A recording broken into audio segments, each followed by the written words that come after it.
If you have been following these lessons, I'm pretty sure you've had at least one moment of awakening, a moment of insight, of shifting your state, shifting your perception, where you just suddenly know something beyond your beliefs. And if you've had a moment of awakening, it was likely followed by feeling completely lost in the wilderness. Don't know what's what. Suddenly, you cannot identify with the previous sense of self.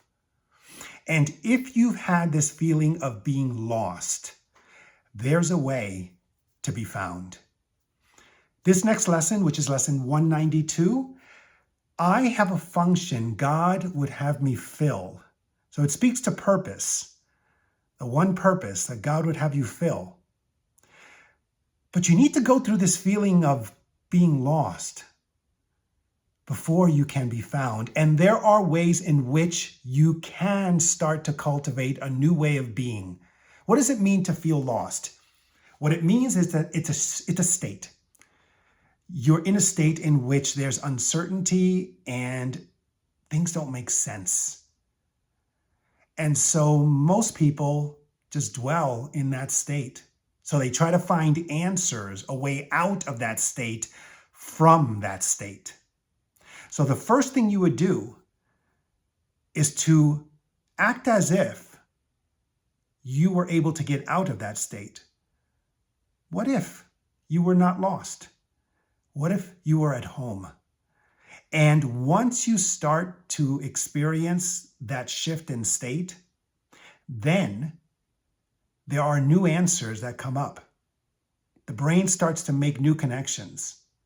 And these new connections will give you a new purpose, a new meaning. That is what is meant by forgiveness in A Course in Miracles. It doesn't mean that you no longer feel guilty, although that is a byproduct. What it means is that you no longer see things the way you have been used to seeing things. You no longer believe your own illusions. You no longer even believe your own feelings and state. If you feel like you're in a limited sense of self, a limited state, you start to see that who you are in your true essence is far beyond that. So there's a number of things I want you to think about. First thing is, stop trying to figure everything out all at once. That's the first thing I want you to do.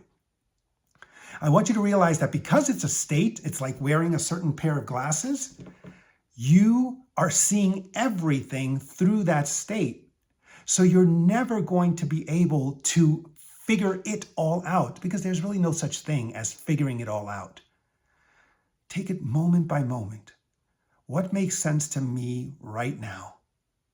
If I was in a state in which I felt at home, what would I be thinking?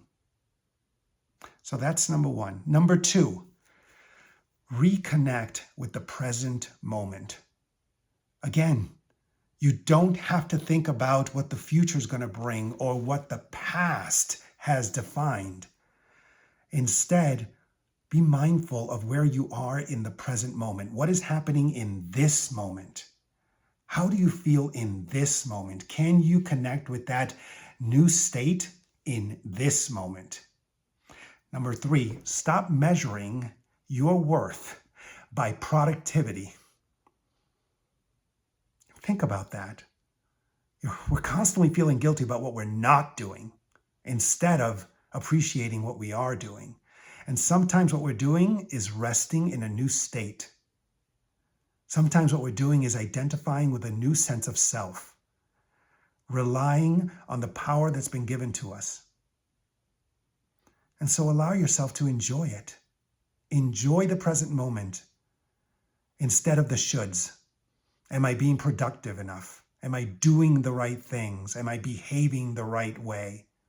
Set it all aside and trust that there's something else brewing inside of you. It's called integration.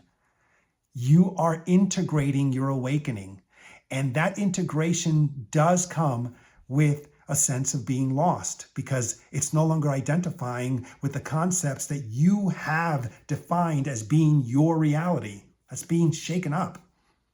Rug pulled from under you. Number 5, Let peace become your compass. Let peace become your compass, the state of peace. So what if I wasn't lost? What would I be thinking? What would I be feeling? What if I knew that I was as God created me? I am as God created me. Then what? And lastly, feeling lost, remember, it's a necessary part of awakening because it's triggering something new. So reframe. That's lesson 192. Don't forget to like and subscribe. And also remember that it's, again, in the state of forgiveness. Forgiveness for the illusions that you have made. Seeing the difference between making and creating. Creating has always been. You are always creating. What we make from the ego. And that is what we're forgiving. We're no longer buying it. Not at all. We'll see you next time for lesson 193. Thank you.